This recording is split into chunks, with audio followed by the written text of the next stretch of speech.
Hi guys, welcome back to the channel. Guys, do you have old computers sitting around? Old but not exactly retro? New enough to still be pretty quick, but not quite new enough to use the latest applications with? Or in other words, just barely old enough that they are victim to the planned obsolescence that we are all having to deal with? Well, me too. In fact, I have a bunch of these sitting around. These are Intel Core i5 4570s. They have 8 gigabytes of DDR4 RAM and they have up to a terabyte of hard drive space. And guys, these are really too good to throw out. And if you're like me and you like playing old 80s and 90s and even early 2000s video games, then I have a solution for you. There's plenty of emulation devices out there. Please, these things, no thank you. I'm the kind of person who likes the actual hardware, or at the very least, an actual good computer to do it with. So guys, there's this Linux distribution out there called Batocera. I'm sure retro gaming enthusiasts among you have heard of it. Batocera installs on a USB stick like this, and then pops into the USB port of your computer and you can boot from it. That way you have all your emulators and all of your games ready to go. But we have these computers with just enough hard drive space to have lots of room for lots of games. Why not turn them into a full-fledged standalone media center solution for your living room? And to make things easy and convenient, we'll keep the Windows installation alive so we can copy things to it quickly and easily. In this video, I'm going to show you just how to do that. All right, yeah, like I said, guys, these are Core i5 4570s with 8 gigabyte RAM and up to 1 terabyte of hard drive space. They even come with a DVD drive, and they got bunches of ports. Gigabit Ethernet, USB 3, VGA, DisplayPort. This is a pretty capable computer. Let's open it up.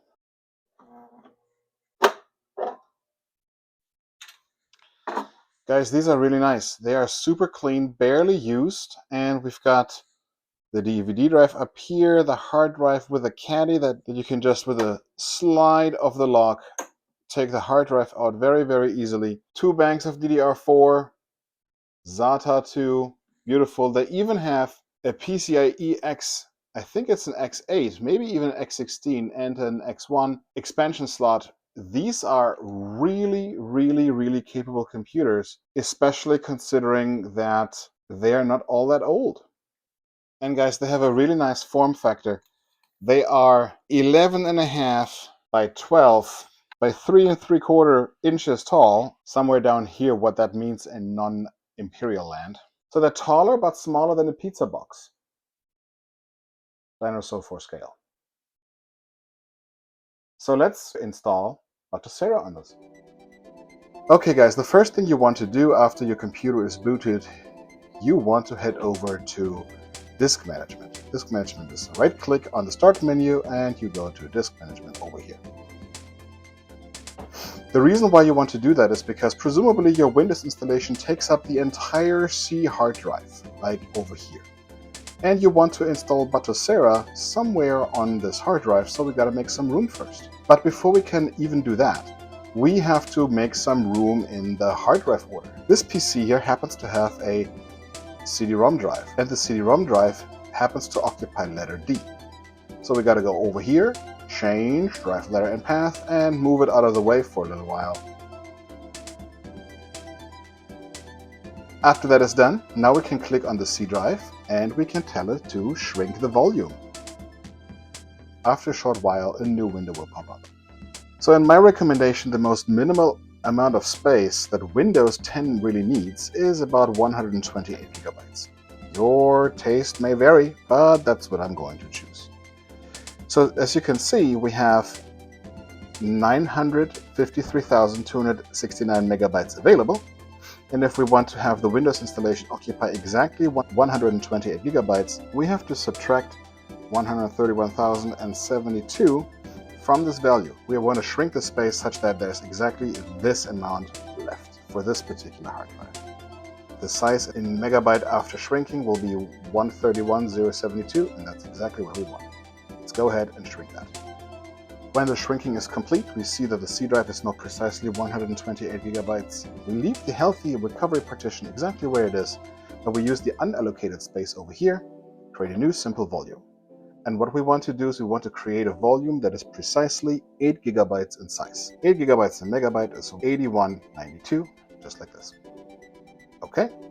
Then we want to assign a drive letter. Yes, drive letter D is good. And we want to format that into FAT32 and give it a good label like Batocera.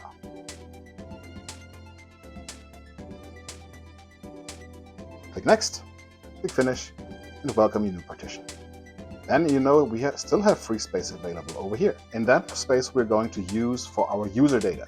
This is going to be the hard drive partition where we're going to store all the ROMs and games and all the things that Batocera will access. Right click on this thing, new simple volume, next, and you can select the entire space or however much you wish.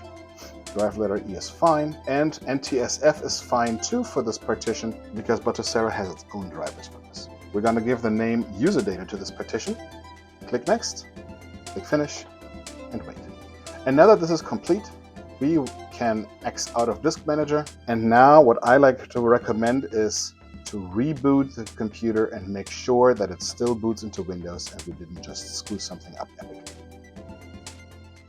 And thank heavens it still boots.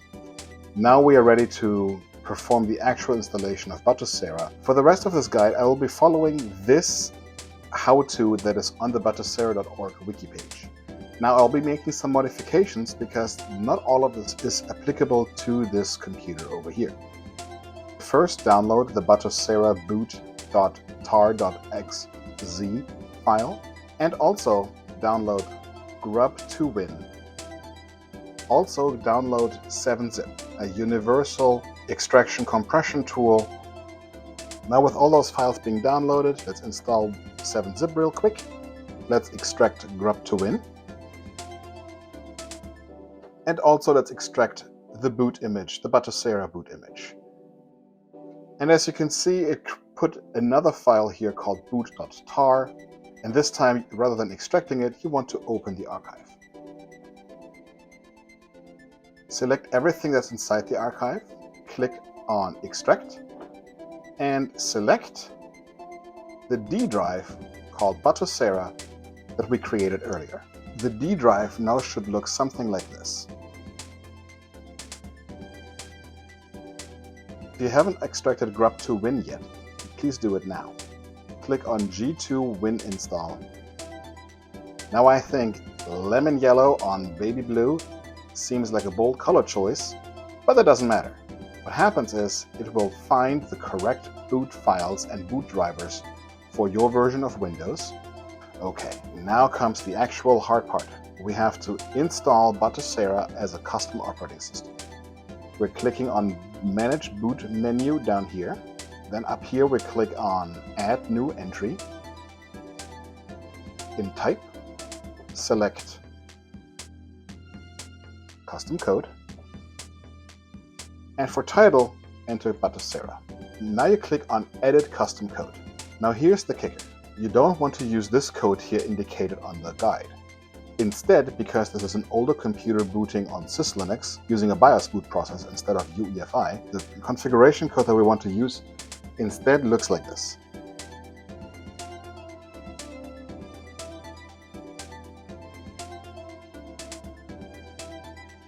File, save, and now you can close that editor.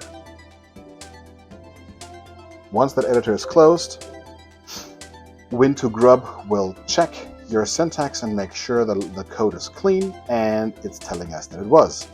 Once you're satisfied with your choices, click OK.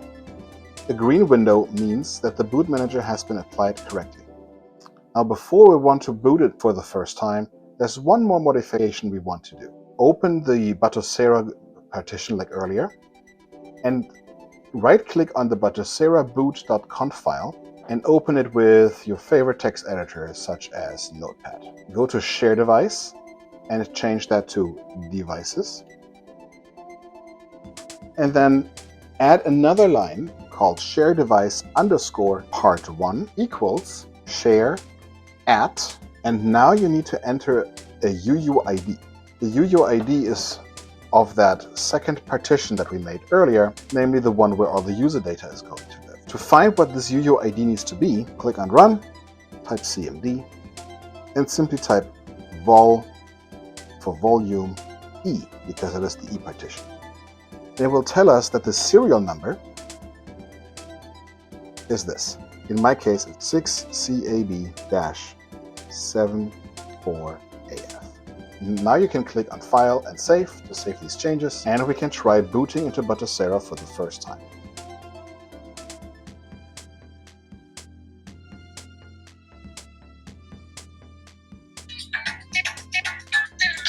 Now that we know that this works, let's, for the moment, boot back into Windows. Simply click Restart and wait for the system to reboot itself. On this boot up, select Windows 10. Now if we have done everything right, Windows should boot right up. Open your Explorer window and select the user data partition. You see that now there has been a bunch of extra folders created. This is the file and folder structure for Batocera. BIOSes for ROM emulators go here, and the games themselves go in here. There's a folder for each individual emulator that might be there, so if you want to put some games in there, simply drop your ROMs into here.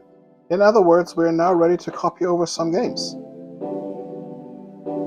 Guys, and there we have it. I know you can barely read it, but 36,021 games have been installed here on this Batocera installation. The emulators will automatically show up as long as there are game ROMs inside of the appropriate folder in your user data directory. Just to show you how powerful this guy actually is, all we need to do is bring our favorite controller to the party, plug it in,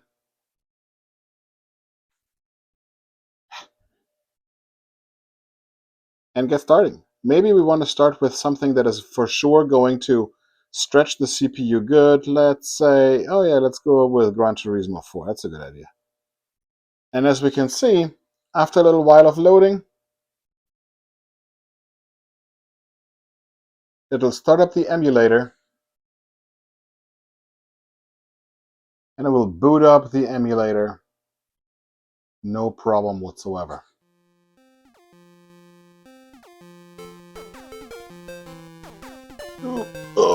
Oh man, I suck at this, especially when I'm looking through my phone onto my own hands. Oh god. And guys, there you have it. If you like this kind of content, hop over to retrobytemeister.com and buy one of these for yourself for at home. We have 500, 750, 1 terabyte versions available. We even have some with SSDs available if that's your jam. Or if you rather make one of those at home yourself, now you can. Also, later this week I will be at Long Island Retro Gaming in Garden City, Long Island, and we'll have a couple of these available for you for a really good price. Come meet me walking about at Long Island Retro Gaming, or hang out with me at the booth of CRE Recycling. My friend Pratt owns it and runs it, and my friend Don is there too. My friends, if you need anything repaired, restored, or modded, call your boy Retro Bytemeister at retrobytemeister.com. Thanks for watching, and I'll see you very soon.